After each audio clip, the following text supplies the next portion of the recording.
Hi friends, welcome back to my YouTube channel. ಎಲ್ಲರೂ ಹೇಗಿದ್ದೀರಾ? ಚೆನ್ನಾಗಿದ್ದೀರಾ ಅಂತ ಅಂದ್ಕೊಂಡಿದ್ದೀನಿ. ನಾನು ಕೂಡ ಚೆನ್ನಾಗಿದ್ದೀನಿ.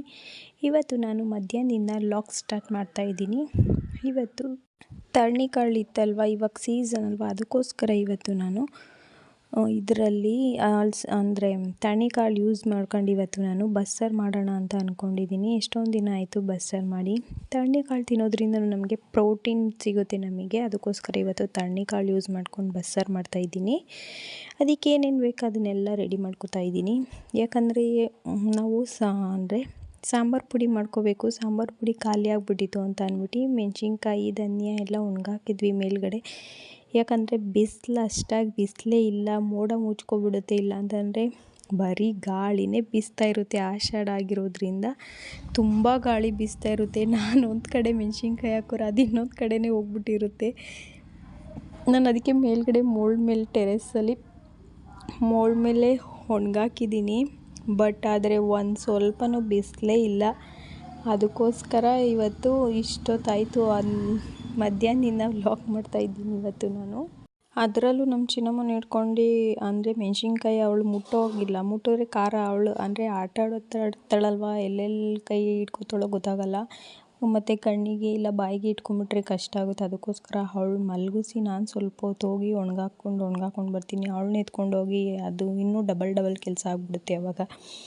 ಅದಕ್ಕೋಸ್ಕರ ಅವಳನ್ನ ಮಲಗಿಸಿದಾಗ ಮಾತ್ರ ನಾನು ಹೋಗಿ ಮೇಲ್ಗಡೆ ನೋಡ್ಕೊಂಡು ಬರ್ತಾಯಿದ್ದೆ. ಒಣಾಕಿದ್ನಲ್ಲ ಅದನ್ನೆಲ್ಲ, ಅಂದರೆ ಗಾಳಿ ಬರ್ತಕ್ಕೆ ಆ ಕಡೆ ಈ ಕಡೆ ಅದನ್ನೆಲ್ಲ ತೊಗೊಬಂದಿಟ್ಟು ಮತ್ತೆ ಒಣಗಾಕ್ಬಿಟ್ಟು ನೀಟಾಗಿ ಬರ್ತಾಯಿದ್ದೆ. ಏನು ಮಾಡೋಕ್ಕಾಗುತ್ತೆ ಅಂದರೆ ಮಳೆನೂ ಬರ್ತಾಯಿಲ್ಲ, ಇತ್ಲಾಗ ಬಿಸಿಲು ಬರ್ತಾಯಿಲ್ಲ, ಹಂಗಾಗ್ಬಿಟ್ಟೈತೆ. ಜೋರಾಗೂ ಬರ್ತಾಯಿಲ್ಲ. ಮಳೆ ಬಂದರೆ ಜಿಡಿ ಬರೋಕ್ಕೆ ಸ್ಟಾರ್ಟ್ ಆಗಿಬಿಡುತ್ತೆ. ಅದಕ್ಕೋಸ್ಕರ ಸ್ವಲ್ಪ ಹೊತ್ತು ಗಾಳಿಗಾರನೂ ಹರ್ಕೊಳ್ಳಿ ಅಂತ ಅಂದ್ಬಿಟ್ಟು ಹಾಕಿದ್ದೀನಿ ಮೆಣಸಿನ್ಕಾಯಿ. ಆ ಥರ ಆಗಿಬಿಟ್ಟೈತೆ ಸಾಂಬಾರು. ಈ ಟೈಮಲ್ಲಿ ನಾವು ಸಾಂಬಾರು ಪುಡಿ ಮಾಡಿಸ್ಕೊಳ್ಳೋದು ತುಂಬ ಕಷ್ಟ. ಅಂದರೆ ಚೆನ್ನಾಗಿ ಒಣಗಿಸ್ಬೇಕು ಅದನ್ನು. ಧನಿಯಾ ಮೆಣಸಿನ್ಕಾಯಿ ಅವೆಲ್ಲ ತುಂಬ ಚೆನ್ನಾಗಿ ಒಣಗಿಸಿದ್ರೆ ಮಾತ್ರ ಸಾಂಬಾರು ಪುಡಿ ಚೆನ್ನಾಗಾಗುತ್ತೆ. ಬಿಸಿಲಿಲ್ಲ ಅಂತಂದರೆ ಅದೆಲ್ಲ ಚೆನ್ನಾಗಾಗಲ್ಲ. ಅದಕ್ಕೋಸ್ಕರ ನೋಡಬೇಕು, ಇನ್ನೊಂದೆರಡು ದಿನ ವೆಯ್ಟ್ ಮಾಡ್ತೀವಿ, ನೋಡೋಣ. ಬಿಸಿಲು ಬರುತ್ತಾ ಅಂದರೆ ಚೆನ್ನಾಗಿ ಒಣಗಿಸಿದ್ರೇ ಅದು ಸಾಂಬಾರು ಪುಡಿ ಅಂದರೆ ತುಂಬ 1 ಇಯರು 1.5 ಇಯರ್ 2 ಇಯರ್ಸ್ ಅದು ಇಟ್ಕೋಬೇಕಲ್ಲ ನಾವು. ಅದಕ್ಕೋಸ್ಕರ ಚೆನ್ನಾಗಿ ಒಣಗಿಸ್ಬೇಕು. ಆದರೆ ಏನು ಮಾಡೋದು, ಬಿಸಿಲೇ ಇಲ್ಲ. ನೋಡೋಣ, ಇವತ್ತು ಹಿಂಗೆ ಹಾಕಿದ್ದೀನಿ. ಮಳೆ ಬರೋಷ್ಟರಲ್ಲಿ ಎತ್ಕೊಬಿಡ್ಬೇಕು. ಮೋಡ ಆಗಿಬಿಡುತ್ತೆ ಆವಾಗ, ಅಷ್ಟರೊಳಗಡೆ ಎತ್ಕೊಂಬಿಡಬೇಕು. ನಾನು ಸಾಂಬಾರು ಮಾಡಿಡೋಣ ಅಂತ ಅಂದ್ಬಿಟ್ಟು ಸಾಂಬಾರು ಮಾಡಿ ಇಡ್ತಾಯಿದ್ದೀನಿ. ಇಲ್ಲಿ ಕರೆಂಟೂ ಯಾವಾಗ ಹೋಗುತ್ತೆ ಅಂತಲೂ ಗೊತ್ತಾಗಲ್ಲ.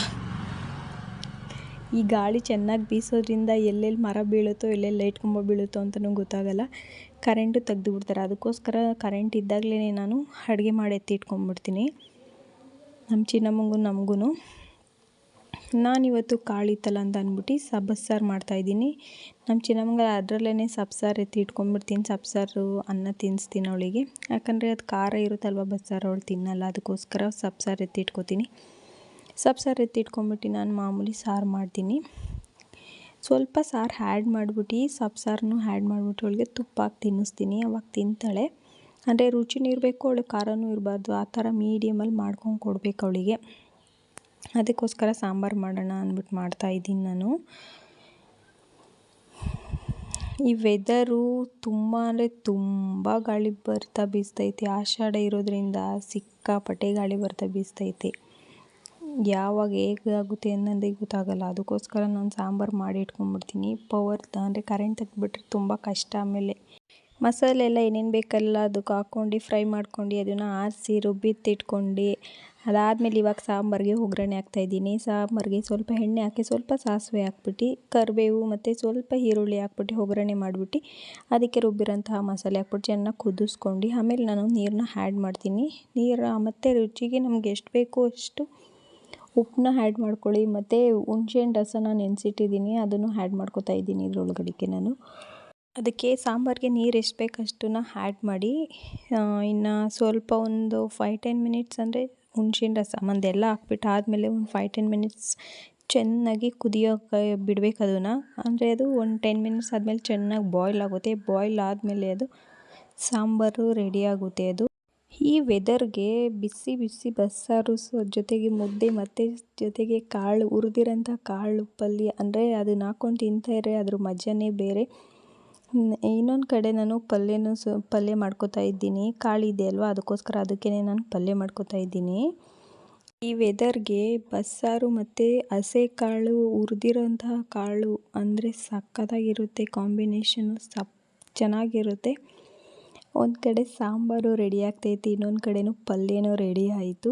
ಇದ್ರ ಜೊತೆಗೆ ಮುದ್ದೆ ಮಾಡ್ಕೊಂಡು ತಿನ್ನೋದೊಂದೇ ಬಾಕಿ. ಇವತ್ತಿನ ವಿಡಿಯೋ ಇಲ್ಲೇ ಎಂಡ್ ಮಾಡ್ತಾ ಇದ್ದೀನಿ ಫ್ರೆಂಡ್ಸ್. ಇಷ್ಟ ಆದರೆ ಪ್ಲೀಸ್ ಲೈಕ್ ಮಾಡಿ, ಶೇರ್ ಮಾಡಿ, ಸಬ್ಸ್ಕ್ರೈಬ್ ಮಾಡ್ಕೊಳ್ಳೋದು ಮರಿಬೇಡಿ. Thank you for watching.